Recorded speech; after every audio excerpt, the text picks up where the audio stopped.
오늘 우리에게 주신 하나님의 말씀을 함께 읽겠습니다. 요한계시록 21장 1절에서 2절까지의 말씀입니다. 요한계시록 21장 1절에서 2절까지 2절까지의 말씀인데요, 여러분이 함께 큰 목소리로 하나님의 말씀을 읽어보길 원합니다. 자, 1절부터 2절 말씀 함께 있습니다. 시작. 또 내가 새 하늘과 새 땅을 보니 처음 하늘과 처음 땅이 없어졌고 바다도 다시 있지 않더라. 또 내가 보매 거룩한 성 새 예루살렘이 하나님께로부터 하늘에서 내려오니 그 준비한 것이 신부가 남편을 위하여 단장한 것 같더라. 아멘. 자, 여러분, 오늘은 새 하늘과 새 땅이라는 제목으로 하나님의 말씀을 나누도록 하겠습니다. 자, 이제 요한계시록이 얼마 남지 않았습니다. 딱 한 장 남았습니다. 이제 마지막으로 가면 갈수록 하나님께서 이 요한계시록을 통해서 보여주신 이 세상의 마지막 역사가 어떻게 될지 아주 클라이막스로 이제 막 치닫는 것을 오늘 성경에서 우리가 알 수가 있습니다. 이제 막 절정으로 치닫는 겁니다. 자, 그 중에서 오늘 21장의 본문은요, 여러분, 성경의 대미를 장식하는 새 하늘과 새 땅을 노래하고 있는 본문이에요.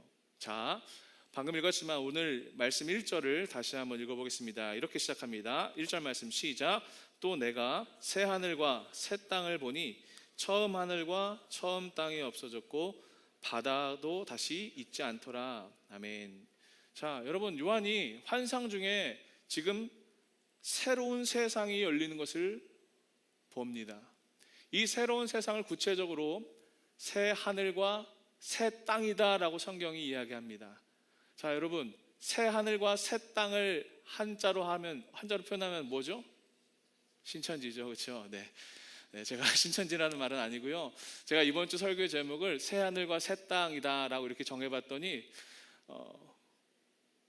미리 이 제목을 아시는 우리 들었던 분들이 이러더라고요. 혹시 이거 특정 어떤 이단 종교가 연상되는 거 아니냐, 목사님 괜찮겠냐 하길래 제가 고민하다가 그래도 이게 성경에 있는 표현인데 그 특정 이단 단체가 사용한다고 해서 우리가 이 말을 하지 못할 건 아니다라는 생각으로 복음의 본질, 복음의 진리를 이 말씀을 통해 제대로 전하기 위해서 오늘 이 말씀을 준비해 봤어요. 자, 여러분, 새 하늘과 새 땅이 열렸어요. 성경의 가장 마지막의 내용이 이제 그 클라이막스의 내용이 무엇입니까? 하늘과 땅이 열리는 이야기예요. 자, 성경을 거슬러서 가장 성경의 첫 머리로 한번 가볼까요? 창세기 1장 1절. 여러분, 자신 있으시죠? 바로 떠오르시죠? 어떻게 시작합니까? 태초에 하나님이 천지를 창조하시니라. 이 천지가 무엇입니까? 하늘과 땅입니다. 여러분, 성경이 시작될 때 가장 첫 이야기가 하늘과 땅의 이야기로 시작해요. 그리고 이 성경이 다 지나간 다음에 하나님이 하실 이 구속 역사를 다 설명한 다음에 가장 마지막에도 무슨 얘기를 하는 거예요?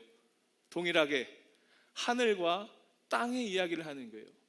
여러분, 그래서 창세기 1장에 이 하늘과 땅이 열린 다음에, 하나님의 시간표가 시작된 다음에 잃어버린 에덴에 대한 이야기가 나옵니다. 에덴 동산을 인간이 잃어버린 이야기가 나오죠. 요한계시록 21장에서도 마찬가지인 거예요. 자, 이제 새로운 하늘과 새로운 땅이 열리는데 그 잃어버렸던 에덴을 새로운 에덴으로 다시 회복하는 이야기가 아주 성경이 치밀하게 짜여져 있는 거죠. 이 구조로 철저하게 완벽하게 우리에게 메시지를 전해주고 있어요. 자, 여러분, 새 하늘과 새 땅이 열린다라고 했습니다. 헬라어로 새롭다라는 말은요, 두 종류가 있어요. 하나는 네오스, 영어로 new의 어원이 되는 말입니다. 네오스라는 새롭다라는 단어와 카이노스라는 말이 있어요. 두 개가 새롭다라는 의미는 똑같지만 더 본질적인 의미는 조금 차이가 있어요. 어떤 차이가 있냐면, 여러분, 네오스라는 말은요, 시간적으로 새로운 거예요. 내용은 동일해요. 똑같아요. 그런데 시간이 지나면서 다시 새롭게 되는 것들이에요. 그런데 카이노스는 뭐냐면 질적으로 완전히 전혀 새로운 것이에요. 이전까지는 보지 못했던 철저하게 다른 새로운 변화를 카이노스라고 해요. 예를 들어 볼까요? 자, 이렇게 제가 여러분 커피라고 생각해보고 커피를 한 잔 마셨다라고 생각해 봅시다. 이 잔이 비었어요. 여기다가 제가 마신 커피를 다시 리필을 해요. 그래도 여러분 이건 새로운 커피죠. 이게 여러분 네오스예요. 그런데 이 빈 잔에다가 커피가 아닌 아주 전혀 다른 여러분들이 좋아하는 음료 뭐 있어요? 뭐 있죠? 녹차라떼? 뭐 등등 뭐 아주 전혀 새로운 커피랑은 전혀 다른 것을 채워넣는 게 카이노스. 이 두 개가 차이가 있는 거예요. 여러분 마지막 때 이 요한계시록 21장의 새 하늘과 새 땅은요, 두 번째 이 카이노스의 새로움입니다. 지금 우리가 보고 있는 이 하늘과 땅이 아닌 전혀 한 번도 보지 못한 완전히 새로운 하늘과 땅이 열리는 거예요. 지금껏 한 번도 보지 못했던 질적으로 완전히 다른 하나님의 새 창조의 역사가 세상의 마지막 때에 시작되는 것입니다. 여러분 이 대목에서 우리가 알아야 될 것이 하나 있어요. 하나님이요 세상의 마지막 때에 완전히 이 세상을 새롭게 하시는 거예요. 근본적으로 전혀 다른 하나님의 통치가 임하는 그 완전한 나라를 새롭게 여시는 거예요. 이게 성경 마지막의 이야기인 거예요. 자, 이렇게 새로운 하늘, 새로운 땅, 그 새로운 세계 한가운데에 요한의 환상 중에 다시 한번 무언가를 보는데 그 안에 무엇이 있는가? 2절 말씀입니다. 2절 한번 읽어볼까요? 시작. 또 내가 보매 거룩한 성 새 예루살렘이 하나님께로부터 하늘에서 내려오니 그 준비한 것이 신부가 남편을 위하여 단장한 것 같더라. 무엇이 보였어요? 새 예루살렘이 보이는 거예요. 이 예루살렘의 특징은 두 가지예요. 첫 번째, 하늘에서 내려와요. 그리고 그 모습이 어때요? 마치 신랑을 기다리는 신부가 단장한 모습, 아름다운 모습이었다라는 거예요. 자, 그 새로운 세계 가운데 임하는 새 예루살렘의 특징은 하늘에서 내려온다라는 거예요. 이게 중요합니다. 여러분 우리 인간은 스스로 이 천국을 만들기 위해서 수많은 노력을 쌓아 올려요. 인간의 지식을 쌓아서 하늘에 닿게 해요. 그걸 갈망해요. 돈을 쏟아부어요. 엄청난 인간의 기술과 지성을 쏟아부어서 성을 만들어요. 아래서부터 성을 쌓아 올리는 거예요. 그 얘기가 창세기 11장에 나오죠. 바벨탑 아닙니까? 그 바벨탑을 지은 사람들의 마음에 한 복판의 중심에 어떤 마음이 있었어요? 하늘에 닿겠다, 내가 하나님 자리에 가고 싶다라는 마음으로 그 성을 아래서부터 쌓아 올렸다라는 거예요. 그런데 여러분 성경이 무엇이라고 기록합니까? 그 거룩한 성 새 예루살렘, 우리가 그토록 바라고 소망하는 천국이 우리가 밑에서 쌓아 올리는 것이 아니라 어디서부터? 하늘에서부터 내려오는 거예요. 여러분 이게 중요해요. 왜? 하나님을 믿는 천국의 백성들, 하나님 백성들은 항상 그 살아가는 모든 능력을 하늘로부터 공급받는 거예요. 내가 만들어내는 것이 아닙니다. 내가 가진 어떠함으로 그 천국을 만드는 것이 아니라 하늘을 주신, 하나님이 우리에게 부어주시는 하늘의 능력으로 우리가 이 땅에서의 삶을 살아가는 것이다 라는 거예요. 여러분 사람들이요, 지금 이 시대의 사람들도 얼마나 많은 성을 쌓고 있는지 몰라요. 천국을 만들기 위해서 내가 하나님이야, 내가 하나님처럼 살 수 있다라는 마음으로 지금도 얼마나 많은 이 성을 쌓고 있습니까? 여러분 몇 해 전에 유행했던 드라마 중에 스카이캐슬 기억나시나요? 스카이캐슬. 그 스카이캐슬 드라마의 내용이 뭐예요? 그 스카이가 뭡니까 여러분? 서울, K는요 고려, 연대. 우리 고등학교 때 한 번쯤 꿈꿨던 그곳이죠. 네. 다들 저마다 나는 거기 갈 거야. 거기 가면 거기가 천국이야. 거기 가면 내 인생 보장돼 있어.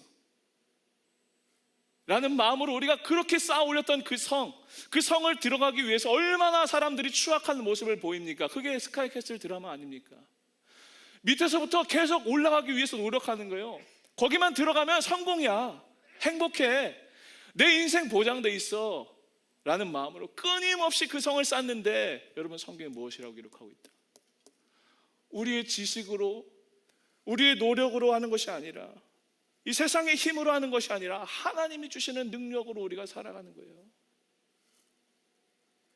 하나님이 주시는 그 하늘의 주권을 가지고 임마누엘, 우리와 함께 하시는 하나님과 날마다 동행하면서 천국의 기쁨을 가지고 이 땅에서 승리하는 것이 하나님이 우리에게 맡겨주신 사명이에요. 그것이 우리의 삶입니다. 자, 그 거룩한 성 새 예루살렘의 모습이 어땠다라고 이야기했죠? 신부가 남편을 위해서 단장한 모습, 신부의 단장이에요. 여러분, 신부의 단장이 무엇이죠? 이 세상에서 최고로 아름다운 모습이죠. 그렇죠? 요즘 우리 청년들 결혼 정말 많이 하는데 결혼식장 가보면 항상 놀라는 게 있어요. 신부가 너무 아름다워요. 평소에 내가 알던 애가 맞나? 다시 한번 이렇게 쳐다볼 정도 너무나 아름답게 단장을 해요. 근데 제가 이거 좀 다른 얘기인데, 결혼식장 가보면서 한 가지 또 놀라는 게 있어요. 신부도 아름다운데 신부 어머니는 더 아름다워. 제가 한 번은 우리 청년 결혼식에 갔는데 좀 일찍 갔어요. 이렇게 인사도 하고 여유 있게 좀 시간을 보내기 위해서 일찍 갔는데, 갑자기 모르는 한 여성분이 한복을 입고 있었는데 저한테 인사를 하는 거예요. 이렇게. 아유, 너무 와주셔서 감사합니다 이러길래 제가 지금 이분이 그 전타임 혼주인데 너무 손님이 많이 오셔서 정신이 없으시니까 나한테 인사했나 보다 하고 그냥 예, 축하합니다 하고 지나갔어요. 그러고 나서 제가 우리 청년 이제 시간이 돼서 혼주한테 인사를 하는데 아까 저한테 인사한 그분이 있는 거예요. 제가 보고 깜짝 놀랐어요. 다시 보니까 제가 아는 분이더라고요. 너무 아름답게 막 단장한 거예요. 여러분, 결혼식은요, 신부뿐만 아니라 신부 어머니도 너무 아름답게 단장해요. 이제 뭐 결혼을 앞두고 있는 우리 자매들, 뭐 형제들도 마찬가지지만 결혼 준비하느라 얼마나 고생합니까? 결혼 준비하면 가장 먼저 떠오르는 게 뭐예요? 다이어트죠. 그렇죠? 살 빼기 위해서 얼마나 노력해요. 뭐 피부 관리 받고 마사지 받고 드레스 고르고 촬영하고 준비하는데 너무 많은 에너지를 쏟고 있죠. 뭐 다양한 것 준비하죠. 그렇게 아름답게 변신하는데 중요한 건 뭐예요? 결혼식은요, 그 순간 끝난다라는 거예요. 결혼식까지 열심히 준비해요. 그 다음날 남편과 같이 사는 그 삶, 그때부터는 현실인 거예요. 제가 그래서 결혼을 하겠습니다, 결혼합니다, 기도해 주세요 이렇게 오시는 청년들에게 항상 똑같이 반복하는 게 있어요. 결혼식 준비보다 결혼 이후의 삶을 더 준비했으면 좋겠다. 제가 뼈저리게 느꼈거든요. 이 말이 뭐예요, 여러분? 우리는 내가 딱 이 정도 하면 여기가 천국이야 라고 생각하는 어떤 단계가 있어요. 그것이 스카인지 아니면 어떤 직장의 문제인지 모르겠어요. 그러나 결코 그 삶은 거기서 끝나지 않는다는 거예요. 우리 삶은 반드시 하나님 앞에 서게 되는 날이 있는 거예요. 무엇을 준비해야 돼요? 이 땅에서 그날 얼마나 그 신부의 마음으로 얼마나 아름답게 꾸미는가가 다가 아니라는 거예요. 지금 연습하고 지금 준비하는 거예요. 어떤 삶을. 나중에 주님과 함께 그 결혼 예식에, 그 어린 양의 잔치에 초대되어서 우리가 그분과 함께 살아갈 그 천국의 삶을 지금 이 땅에서 미리 준비하고 연습하는 거예요.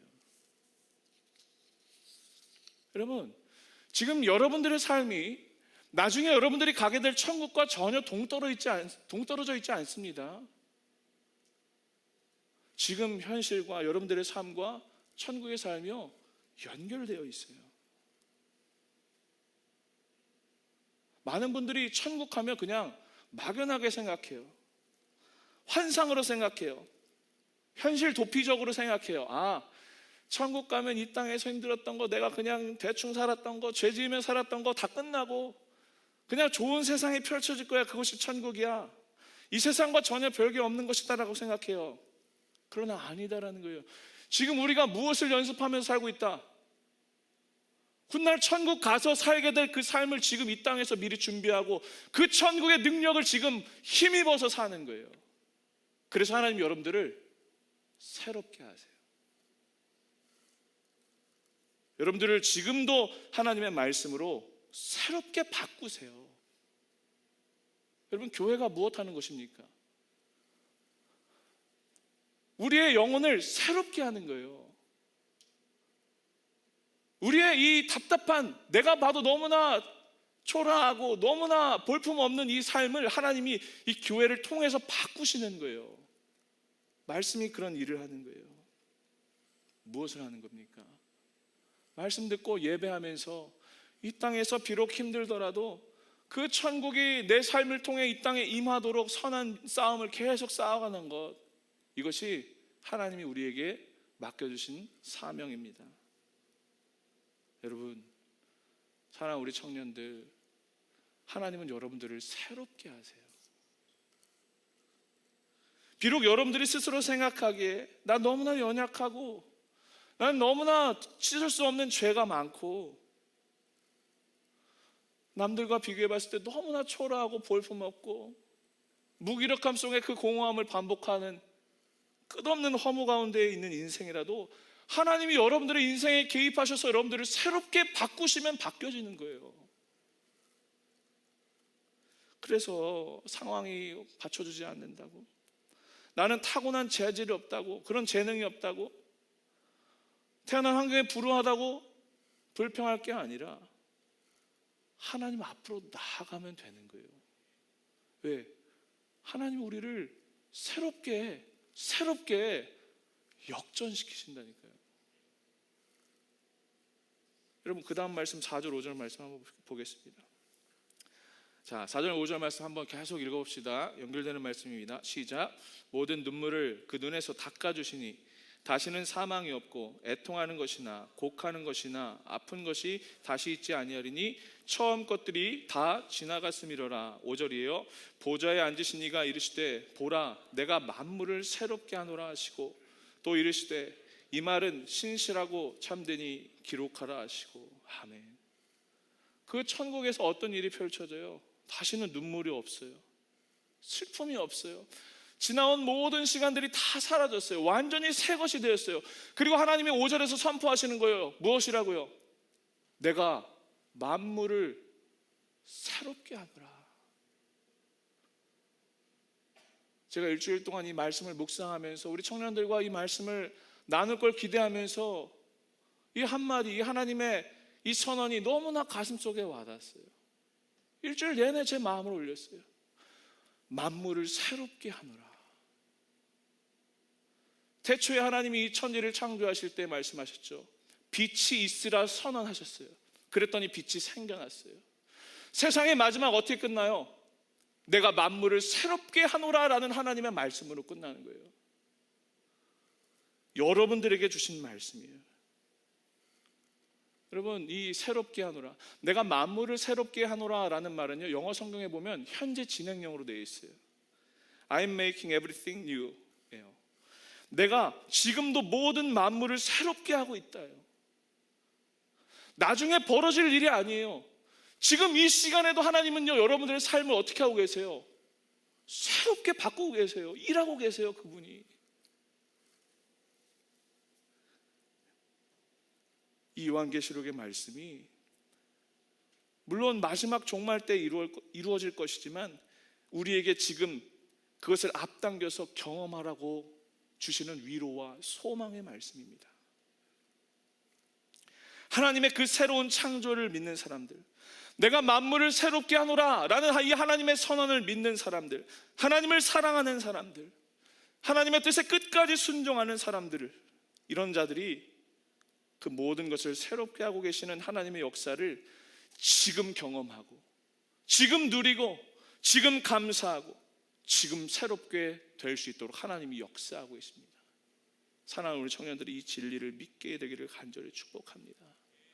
여러분, 여기서 옛것 그리고 새것, 새로움이라는 건요, 우리 지난 모든 과거가 다 지나간다는 거예요. 사라진다는 거예요. 옛것이 지나간다는 말은 4절에도 나와 있죠. 우리의 모든 눈물, 하나님께서 다 닦아주신다는 거예요. 눈물이 무엇입니까? 여러분, 인간이 가장 고통스러울 때, 가장 힘들 때, 그 슬픔이 압축되고 압축됐을 때 흘리는 게 눈물이죠. 고난의 여정이 딱 한순간으로 압축되는 게 눈물이에요. 인간의 눈물이죠. 여러분, 그 하나님의 임재가 임하면, 하나님이 모든 것을 새롭게 하시는 그 역사를 믿으면 어떻게 돼요? 우리가 지난 시간 흘렸던 모든 옛 시간의 후회들, 모든 아픔들, 상처, 여러분들 안에 있는 열등감, 여러분들이 당했던 모욕, 치욕, 반복되는 허무함, 탄식, 여러분들을 괴롭혔던 육체적인 질병, 여러분들이 가족을 지금도 묻고 있는 육체적인 질병이 어떻게 된다는 거예요? 그 모든 눈물에서 하나님이 그것을 닦아주신대요. 그리고 자유와 생명과 새로움으로 우리가 하나님의 자녀임을 알게 해주신다고, 그것을 선물로 주시겠다고 성경이 약속하고 있습니다. 자, 9절 이후의 말씀을 보면요, 여러분 새 예루살렘에 대해서 아주 구체적으로 계속 묘사를 하는데, 여러분 9절부터 14절의 말씀 좀 길거든요. 우리 천천히 한 절씩 같이 한번 읽어봤으면 좋겠어요. 한번 읽읍시다. 시작. 7 대접을 가지고 마지막 7 재앙을 담은 7 천사 중 하나가 나와서 내게 말하 이르되 이리 오라. 내가 신부 곧 어린 양의 아내를 내게 보이리라 하고 성령으로 나를 데리고 크고 높은 산으로 올라가 하나님께로부터 하늘에서 내려오는 거룩한 성 예루살렘을 보이니 하나님의 영광이 있어 그 성의 빛이 지극히 귀한 보석 같고 벽옥과 수정같이 맑더라. 크고 높은 성곽이 있고 12문이 있는데 문에 12 천사가 있고 그 문들 위에 이름을 썼으니 이스라엘 자손 12 지파의 이름들이라. 동쪽의 세 문, 북쪽의 세 문, 남쪽의 세 문, 서쪽의 세 문이니 그 성의 성곽에는 12 기초석이 있고 그 위에는 어린 양의 12 사도들의 12 이름이 있더라. 아멘. 여러분, 그 새 예루살렘에 12개의 문이 있대요. 그런데 그 문마다 이름이 적혀 있어요. 어떤 이름입니까? 12 지파의 이름입니다. 12 지파가 무엇입니까? 어떤 사람들입니까? 야곱의 12 아들들이죠. 여러분, 야곱의 12 아들들은요, 물론 하나님이 그 12 아들들을 선택해 주셔서 하나님의 백성이 되게 해주셨지만 인간적인 면모를 하나하나 놓고 따져보면 하나님 앞에서 의롭지 못한 죄인들이에요. 이 12 아들들이 했던 일이 무엇인 줄 아십니까? 자기 여동생이 성폭행을 당했어요. 그것을 복수하고 보복하겠다고 엄청나게 많은 사람들을 살인했어요. 형제간에 다툼이 있었어요. 유다는 며느리와 근친상간을 했어요. 유다는 다말에게서 베레스와 세라를 낳고, 마태복음 1장에 있는 족보 이야기죠. 그 족보를 통해서 예수님이 오셨어요. 이 말이 무엇입니까? 이 사람들 죄인들이었다라는 거예요. 한 사람 한 사람 놓고 보면 하나님 앞에 설 수 없는 형편없는 죄인들이었는데 결국 이들이 이 세상 역사의 마지막에 그 새 예루살렘에 들어가는 문에 이름이 적혀있는 천국 백성의 주역이 된다는 거예요. 여러분, 이 12 지파의 이름 누구의 이름입니까? 우리의 이름이에요. 우리가 그 하나님 나라의 주역이에요. 지금 우리의 삶이 이 야곱의 12 아들들처럼 모순이고 죄뿐이고 더러운 뿐이라고 할지라도 하나님이 우리를 그 자리로 인도하세요. 천국 백성으로 살게 하시는 거예요. 여러분, 이것이 우리에게 주시는 하나님의 소망과 위로의 말씀입니다. 그러나 여러분, 악한 마귀는 날마다 우리를 무너뜨립니다. 우리가 계속 그 옛사람에 넘어지도록 우리를 부여잡고 놓지 않습니다. 우리를 자꾸 주저앉게 만듭니다. 극복할 만했던 상처와 아픔과 컴플렉스와 열등감, 공허함을 물고 늘어져요. 우리를 좌절시키고 예배의 자리 나가지 못하게 하고 말씀이 들리지 않게 만들어요. 그러나 비록 여러분들이 지금 그 악한 영에 넘어지고 쓰러지고 연약하게 좌절하고 있다고 할지라도 끝까지 하나님 말씀을 따르면서 이 땅에서 하나님 나라를 살아가십시오. 이것이 그 새 예루살렘 성에 아름답게 단장한 신부의 삶입니다. 여러분, 오늘 이 말씀, 새 하늘과 새 땅, 이 역사의 마지막에 일어날 일만이 아닙니다. 지금 이 하루를 살아가고 있는, 오늘을 살아가는, 이 땅을 살아가는 우리들에게 하나님이 주시는 소망의 말씀이에요. 반드시 여러분들을 통해서 천국이 이 땅에 임할 거예요. 그 거룩한 성 예루살렘이 하늘로부터 내려올 거예요. 지금 비록 내가 연약하고 쓰러진다고 할지라도 하나님이 여러분들을 새롭게 해주세요. 그 새롭게 하시는 하나님을 믿고 그 하나님을 전파하고 그 하나님의 살아계심을 누군가에게 이야기함으로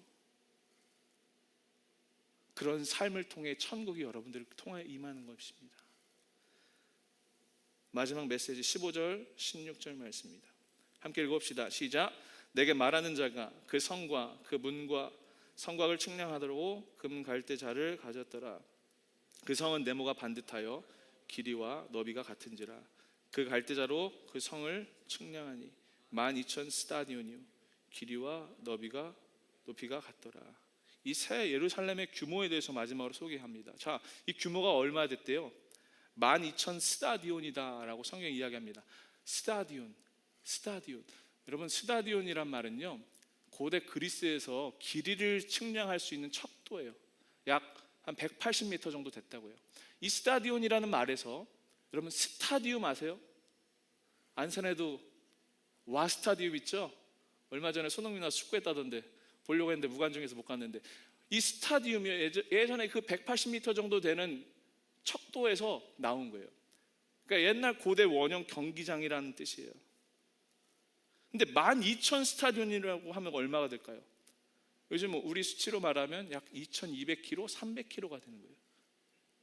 엄청나게 큰 규모인 거죠.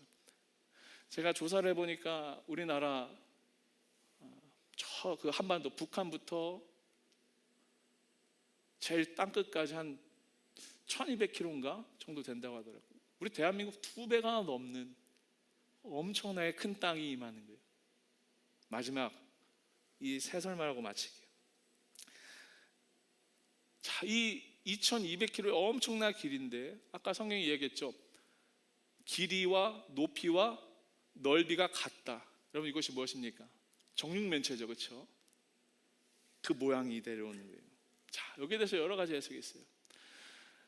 두 가지인데, 첫 번째는 이 12,000 스타디온이라는 단위의 규모를 잘 측량을 해보면 옛날 고대 당시의 바벨론 제국의 크기와 거기 유사하다라고 해요.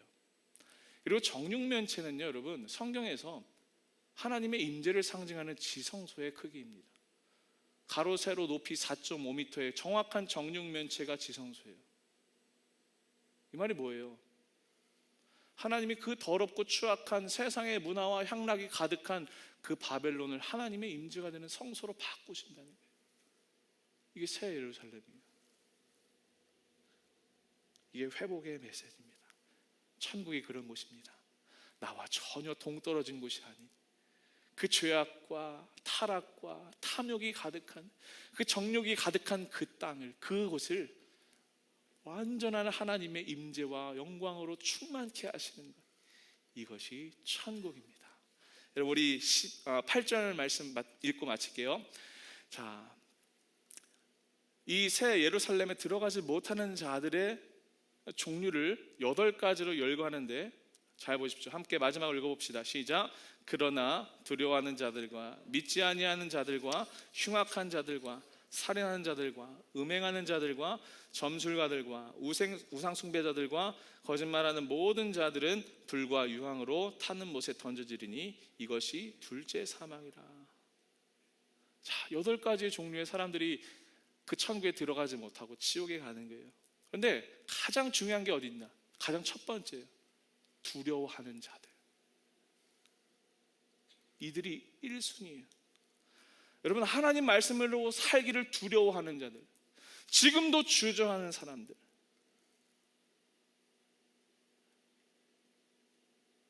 말씀을 듣고 이렇게 살아야지라는 심정은 있는데 그것을 실제로 살아나는 것을 두려워하는 사람들,